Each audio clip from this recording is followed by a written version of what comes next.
I'm joined by Susie Boniface and Henry Hill. Great to see you this Friday evening. Thanks for joining us. Let's start with Donald Trump, shall we, Susie? The Financial Times, Trump to turn himself in as indictment rocks US politics. It's believed he'll head to New York on Monday. He'll appear in court on Tuesday, but we don't think he's going to be handcuffed, although he will have a mugshot taken. Yes, we don't know if they're going to have fingerprint forms small enough for his tiny hands to put his little dabs on either. It's kind of interesting what's going to happen here. So first off, you've got someone who is a fantastic self-publicist who just spouts stuff off all the time and loves the attention, who's going to be at the centre of all that attention. And he's going to love that. And he's going to be sucking attention and power out of, if you like, everything else that might be happening in the news in America or anywhere else around the world. So people aren't going to be noticing what Joe Biden's up to that day, for example. But at the same time, he's being noticed for something that's not particularly favourable to him. So he's talking about this being a witch hunt, which is sort of madness because witches were accused of doing things that were impossible, whereas Donald Trump's been accused of doing something which the courts have already accepted happened. He did pay $130,000 to Stormy Daniels to stop her talking about their affair, which he says didn't happen. But he admits that the payment happened, and he admits that his lawyer did it, and the court has agreed that his lawyer did that when his lawyer was sentenced for doing exactly that a couple of years ago. But what this is really, what's difficult here is that this is a really untested part almost of the US sort of legal system, in that a state, New York, is putting him on trial for doing something which would have been, if it's proven, a campaign finance violation that will have affected something on a federal level. And the New York laws aren't designed for that. It's completely untested and theoretical. So it's possible that he may find some wriggle room to get out of it.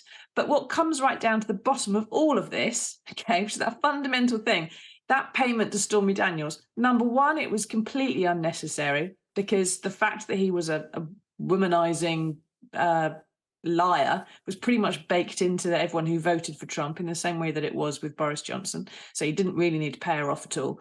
And number two is the fact that in order to pay her to shut her up, what he actually did was guarantee that she was going to be speaking to every news outlet who ever asked her a question ever again. So it didn't work. The whole thing was fundamentally a stupid idea.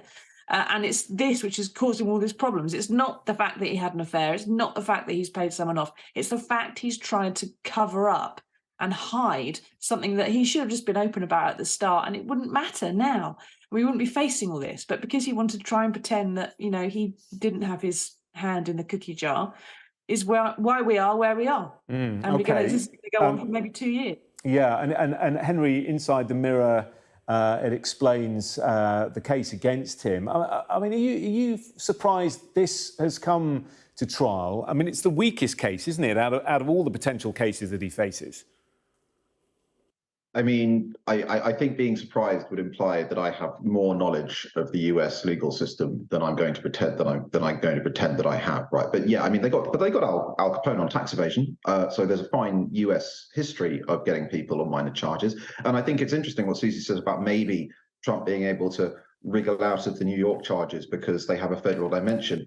That might be an out of the frying pan into the fire moment for him, because if I were up on state charges, which carry relatively limited prison terms, I wouldn't necessarily want my lawyer to get me off it by going, actually, Your Honor, I should be facing federal charges, because you can be sure that those federal charges would be coming down the track. But yes, of all of the cases that you could make against Trump, as Susie was saying, this is an untested case. It basically requires various different bits of New York state law to interact in a certain way, and they have not interacted that way before. So it's going to be for the court to determine basically whether what Trump did, or what Trump lawyers did, was actually illegal in the way the prosecution is alleging. Front page of the Times carrying the story as well. They're going with that angle that he is going to refuse to be handcuffed. I mean, Susie, do you think there is some political motivation here? Just listening to what Nancy Pelosi said today, she said he'll have the chance to prove his innocence, but that's not how democracy and the judicial system works, is it? You're innocent until you're proven guilty.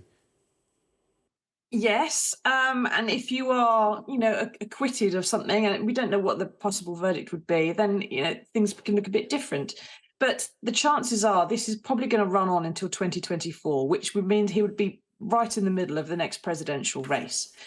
We're at the stage at the moment where he wants to get the Republican nomination to run again. We don't know that he definitely would, but he would arguably split his party and perhaps some of the Republican vote if he were to try that. And then there's the fact, of course, that in the US Constitution, having been convicted of a criminal offence doesn't automatically bar you from being president. And so you do have the possibility that not only will he be a criminal ex-president, he could be the next president as well, and yet still have a criminal record hanging around his neck. But even if he manages to wriggle his way out of this, even if he's convicted of it, kind of almost irrelevant, because he's also still facing an investigation into vote rigging in Georgia. He's still facing investigation into what happened when he was encouraging the Capitol Hill riots in 2021. And I think there's another one as well that's about financial stuff, which and his documentation and so on, which is still ongoing, some of which carry far, far more severe penalties. So, this isn't going away, any of it. And of course, we've seen elsewhere tonight as well that the Dominion lawsuit from the company that operates those electoral counting machines, which were said by Fox News to have somehow rigged the last presidential election, they've got a $1.6 billion defamation case against Fox, which is going to court as well. So that everything that kind of comes in around the end of Trump's time in power, all that sort of chaotic last year of the accusations and the counterclaims and the misinformation, it's all starting to unravel a bit, but it's going to unravel for a very long period of time. It's not going to happen quickly, and it's almost certainly going to influence and affect the next presidential race, even if he's not in it. Yeah, well, let's talk about that, shall we? The front page of the Daily Star, Henry, quite a lot going on there. The bigly unusual suspect, a mock-up there of his mugshot, I guess. And as we were hearing, it's going to be drawn out, but it's certainly going to fire up his base, isn't it? The polls are suggesting that this whole case could well work in his favour, especially when it comes to the Republican nomination. Potentially, and I certainly think that if you're in an environment as polarized as America, you do want to avoid making it sound as if you're using state or federal prosecutors in a political way. So I'm not entirely sure that Nancy Pelosi's intervention was helpful. It really depends, I suppose, how the case goes, because yes, on the one hand, he can play the victim card, but on the other hand, if this just ends up being a relentless day after day, week after week series of terrible headlines of evidence of this or that, that's not the best case. That's not the best suite of weapons in which to go into a primary season when you're running against the likely contender, Governor Ron DeSantis of Florida. Now, what DeSantis is doing, whether you agree or disagree with him, and most people in Britain aren't going to particularly like DeSantis if he becomes president, let's be honest, but he is racking up achievement after achievement after achievement after achievement, and he is aiming at those conservative voters who Trump has tried to peel away and make the basis of his claim on the Republican Party. So yes, he could play this to his advantage. It's definitely not beyond someone as shameless as Trump. But I think if you're thinking about the next year ahead of the general, then on the one hand you have Trump, sleazy charge, victimhood. On the other hand, you have DeSantis, this law, that law, the other law. I think it might not be as good for Trump as some pessimists think it is. OK, all eyes on New York on Tuesday. Let's turn our attention to matters closer to home. Front of the Daily Mail, at last, deal to turbocharge Brexit Britain. Susie, this is good news, isn't it? Joining the Indo-Pacific trade bloc. Well, the government would like us to think so, and the Mail and the Express, the sort of conservative middle market papers, also want us to think so, saying this is a great boost and so on. They're very much repeating the government line without much criticism, which is that this is an emerging trading bloc. It's going to be bigger and worth more to us in the long run than the EU is.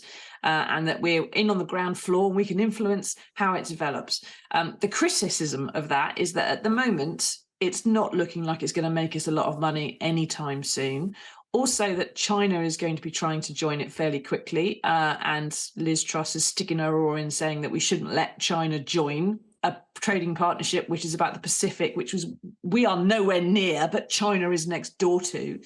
And then there's, of course, the argument, well, it's all very well saying you're joining a new trading partnership and so on, but it is on the other side of the planet. And we have a trading partnership, or we did, with our nearest neighbour, the EU. And we should be spending quite a bit of time, you'd have thought, concentrating on that, because it's much easier and cheaper to trade with someone next to you than it is to trade halfway around the other side of the world. Same story on the front of the Express, Henry? Yeah, I mean, I suppose the line from the government is that basically the CCTPP, I may have got those letters wrong. I get them wrong every time I say them. Is further away from the European Union. The trading volume is lower than our trading volume with the EU. It may be a growth sector, and it will probably profit us to be in it, and that's all fine. I think the argument vis-a-vis the EU is that the problem with the EU from the British perspective, even from lots of people who wanted to stay in it, is that the EU is not just a trading bloc. It has never been just a trading bloc. It has perfectly legitimate aspirations to be more than that, towards political union. That's why it has things like a parliament and so on. And basically, that is a big, if you like, sovereignty tariff that you have to pay to join the EU, which you don't have to pay to be a member of CTPPP.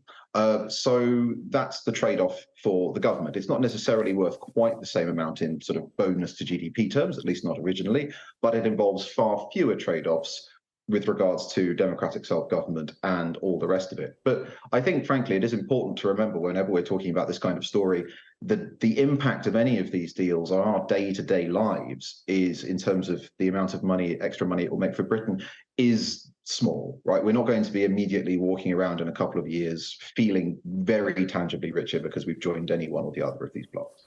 Yeah, Kemi Badenoch, the Trade Secretary, saying it's a bit like buying a startup. We're thinking about the potential looking ahead. All right, we'll leave that one there. Thank you both for the moment. Coming up after the break, we've already talked about one American president. Next, we're going to turn to Joe Biden and why he won't be coming to the coronation. Back in a moment.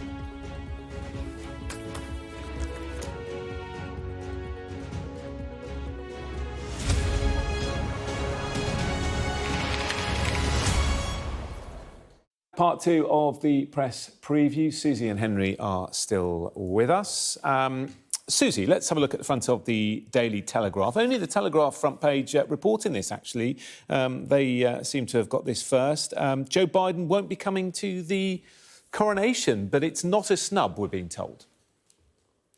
No, well, who knows quite where this is coming from? It could have been coming from the palace. It could be coming from the government. It could be coming from someone inside the capital, even. But it does seem that although the heads of state of various places will all have been invited, that this particular one has decided he needs a bit of a rest and doesn't want to come. Who knows why? It could well be he's going to be over here anyway for the Northern Ireland, the 25th anniversary of the Good Friday Agreement, and maybe he doesn't want to do that trip twice in the space of a few weeks. He is knocking on a bit, and he's going to need a bit of a break. You know, one big, long transatlantic flight is enough for anybody in their 80s, really. If you want to do two in a month, it's probably a bit much, I'd have thought. Yeah, and Henry is going to send a delegation, including, I think, Jill Biden. So it's hinted. There's nothing definite in the Daily Telegraph story. It just says that he's thinking about sending a delegation that would include his wife. And the best the case you can make for this is that, yes, currently, I believe he is intending to visit Northern Ireland for the quartercentenary of the Belfast Agreement, although that was always dependent on Stormont being back up and running, which as of now it won't be. So we don't entirely know that's true. But nonetheless, this is a major world event. Heads of state from all over the world are attending. We only do these coronations, I think, the last one was 60, 70 years ago, so it's a very long time, or at least a very long time ago. So it will be taken as a snub in some quarters. Now, he is getting on. Obviously, he has Air Force One, so I don't think that his transatlantic flights are quite as trying as they might be for you or I. But nonetheless, I don't think it's a hugely significant blow to Britain's prestige, if you like. But I do hope there's something in the Daily Telegraph story about a threat to the special relationship. I do hope that this kind of thing just kind of wakes some, especially some conservatives, up a bit about the fact that the special relationship, it always does sound a bit needy and delusional, and this kind of illustrates that point quite well. Okay, let's turn our attention to the front of the Guardian. I mean, this is pretty damning, isn't it, Susie? Raw sewage poured into English rivers 825 times a day last year. Yep, 300,000 times in total over the course of the year. And interestingly, some of the most worst affected places, I think the front of the Telegraph, as well as reporting it, is talking about places like Maresfield in East Sussex, which is very true blue Tory area. The Guardian here is talking about Therese Coffey, the Environment Secretary, should be resigning because of the state of Britain's waterways. And elsewhere, I think it's the Times, or it might be the Telegraph, is talking about some tougher, sanctions on water companies, which is very much the government end of things. But it's just a case of making the fines a bit bigger. There's nothing really meaty in terms of making it a crime, perhaps to pollute a waterway with raw sewage. There's nothing about forcing these mostly foreign-owned water companies to actually invest a lot of their profits in repairing the systems which need to be made ready and more resilient for the effects of climate change and increased flooding and things like that. So it's very much, it's the kind of thing that's super appalling, that's going to affect a lot and annoy a lot of Conservative voters. And yet the Conservative government doesn't see the need to be as tough about this, about our rivers and our water and our everything else and our seas and our beach qualities. They don't see the reason to be as tough about this as they are about graffiti, for example, as they have done over the past week. I think they've misjudged this. This is going to really come back to bite them at the time of the next election. Yeah, and especially with the local elections around the corner as well. And let's finish with this story on the front of the Mirror, Henry. And this is a nice story to end on, really. Some good out of the tragic death of Paul O'Grady. Yeah, absolutely. Basically, in the wake of Paul's death, huge numbers of people have decided to donate to Battersea Dogs and Cats Home, with which he had a long-standing association. And it is always lovely when a tragedy like this, often when we're dealing with the news, especially when you're dealing with politics, you do see an awful lot of the very worst of Britain and bits of this country and how people behave. And sometimes it's just really nice to see a prominent news story which is actually just showcasing the very best of us. The fact that so many people have given, and the fact that somebody lived a life which inspired so many people to give. Yeah, well said. The chief executive of the Battersea Dogs and Cats Home saying we're overwhelmed and touched. Thank you both.